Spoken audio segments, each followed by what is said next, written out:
Well, there's some good news in the global marketplace where U.S. beef exports set a record pace in the first 3 months of the year.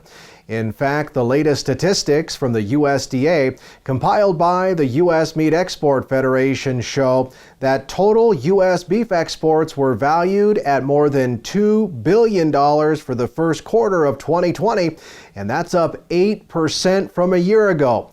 Leading markets were Japan, Korea, and Mexico, all showing some strong gains from a year ago.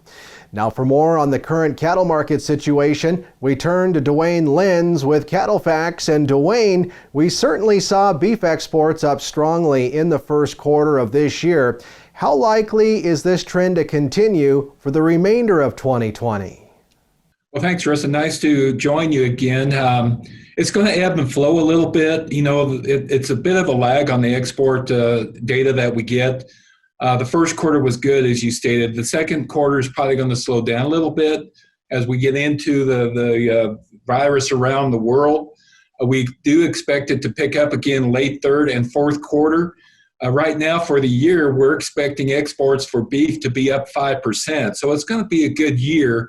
But here for a minute, we'll probably lag and then catch up with that later this year. You know, protein around the world is still going to be in demand. We've kind of forgotten about the African swine fever that we were all talking about 2 months ago. So countries that are affected by that, namely China, is going to be in the market for protein. That's going to be pork, and that should include beef as well. So prospects are quite good. Well, if you wouldn't mind, would you give us a little update on the packing plant capacity and the backlog of cattle here of late? How close do you feel are we to beginning to work our way out of this?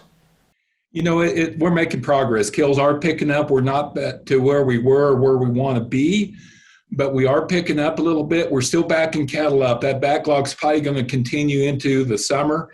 And as we get through summer and fall, we'll start working and chipping away on that backlog. But the backlog's going to remain with us more than likely through the balance of a year. But due to light placements into feed yards here over the last 60 days, we have a bit of a hole in front of us, and we use some of those cattle that we're backing up and backlogging to fill that hole. So we should be making progress late summer and fall, but we're going to have ample supplies around us here probably for the balance of the year and maybe starting 2021. Duane, what about cow slaughter? With pressure on the U.S. dairy industry as well as cow-calf producers, are we in for a year where we just have an oversupply of cattle moving through the packing plants? Russ, that's a great question. We kind of had to go back in time a little bit. You know, if you remember coming into this year, January 2020, after 5 years of expansion, we finally leveled off the herd. Prices were down a little bit. We started to increase our slaughters. Now that's been increased this year, both on the dairy side and the beef side, especially with dairy side having a lack of profitability. So what that tells us is, yes, we'll see a bigger cow slaughter here for the next few months, which is beef, that's hamburger, that's trimming, that's what our consumers really like. But after that, after you get into next year, a year from now, you might be actually looking at smaller supplies, especially on supplies outside of feedlots, a smaller calf crop.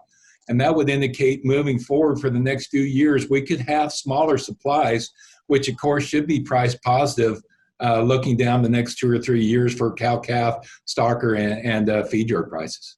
And Duane, as we kind of begin to wrap things up today, as we head into the summer of 2020 with so much uncertainty, what words of encouragement are you sharing with cow-calf, stocker, and feedlot operators that you're visiting with? Well, there's a lot of encouragement out there. It seems like we've kind of gotten through the worst of it. You know, fed cattle market sitting here at $1.10 to $1.20. That's feeding back into cow, calf, and stocker prices. Those had bounced off of our lows. It seems like we're kind of have seen and setting a base, and we can build from here. And, you know, honestly, I'm not going to sit here and blow smoke. It's going to be a long road. It's going to take a long time to get through this.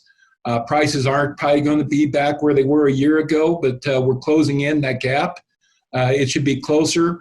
We're really pleased at the way things are rebounding. We're moving forward.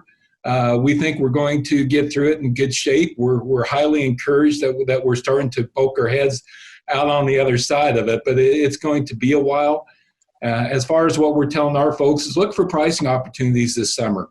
If you can find a contract that works for you this fall, make a little money. Don't be hesitant to do something with it. But Same time, if there's nothing out there that works, be patient with it. Watch these markets during the summer and look for opportunities, because we're getting to that stage where we're starting to build opportunities. I say we're building a base on prices, and it should be quite encouraging moving forward. All right, Duane, as always, we appreciate you joining us here on Cattleman to Cattleman, and more importantly, sharing all of this great advice and also your honesty with us. You bet. Great to be here. Thanks for the invite. To keep up with cattle market trends and challenges, just visit the website CattleFax.com.